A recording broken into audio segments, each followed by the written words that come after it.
Jagan meeting పెట్టాడు. దానికి సాక్షులు ఈ పోలీసులే.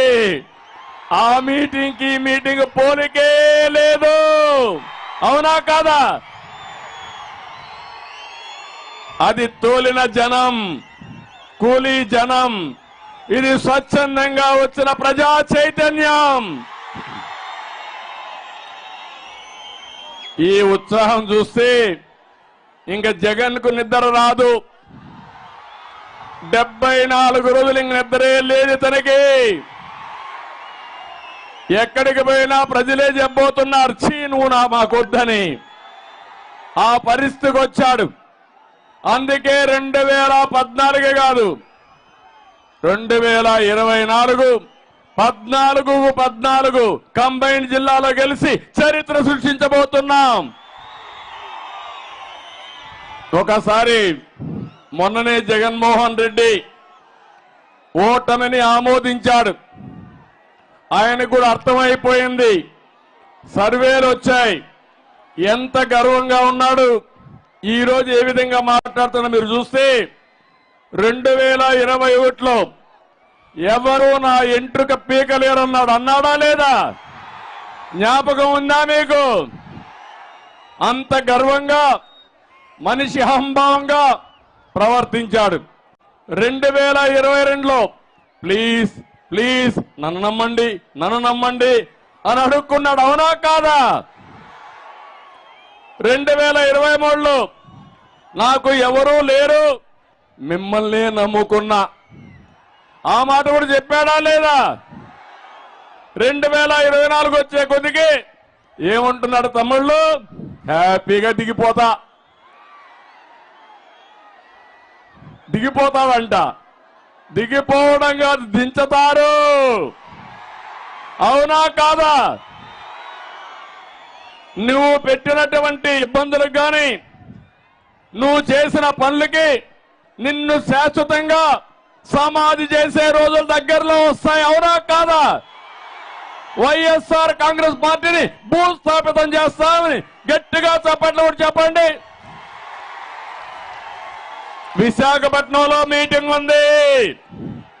సిద్ధం కాదు, నిన్ను దించడానికి మేము సిద్ధంగా ఉన్నామని అక్కడికి వెళ్ళిపడాలి. గట్టిగా చప్పట్లు కూడా చెప్పాలి.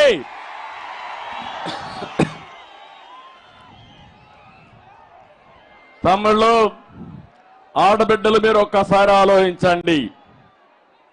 4 సంవత్సరాల 9 నెలలు అయిపోయింది. 10 నెలలు కూడా అయిపోయింది. కౌంట్ డౌన్ ప్రారంభమైంది.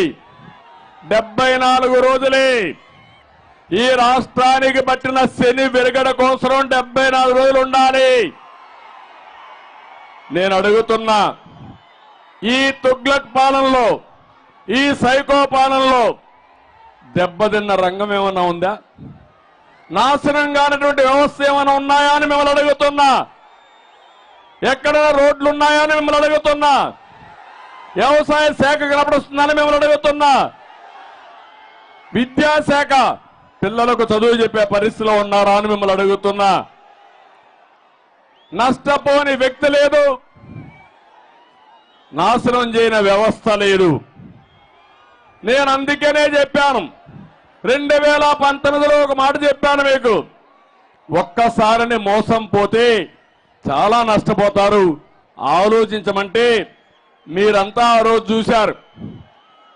ఎక్కడికక్కడ ముద్దులు పెట్టాడు, బుగ్గలు ఎక్కడికక్కడ పట్టుకొని మిమ్మల్ని అందరినీ కూడా మైమర్చాడు. మీరు కూడా మాయలో పడ్డారు. ఈ రోజు మీరు చూస్తే 5 సంవత్సరాల పాలన, 30 సంవత్సరాలు తెలుగు జాతి ఎన్నికపోయింది. అవునా కాదా అని మిమ్మల్ని అడుగుతున్నా. ఎక్కడికి పోయాము మనకే అర్థం కాని పరిస్థితి. నేను ఆ రోజు ఒకటే ఆలోచించాను. ఇప్పుడే కేశవ్ గారు చెప్పారు, రాయలసీమ ఒకప్పుడు రతనాల సీమ. కృష్ణదేవరాయల కాలంలో ఆ రోజు మీరు చూస్తే ఏదైనా పని చేస్తే నేరుగా అక్కడ పొలాల్లో ఎదిగితే రతనాలు దొరికేటివి. ఇప్పుడు అప్పుడప్పుడు వర్షాలు పడితే దొరుకుతూ ఉంటాయి.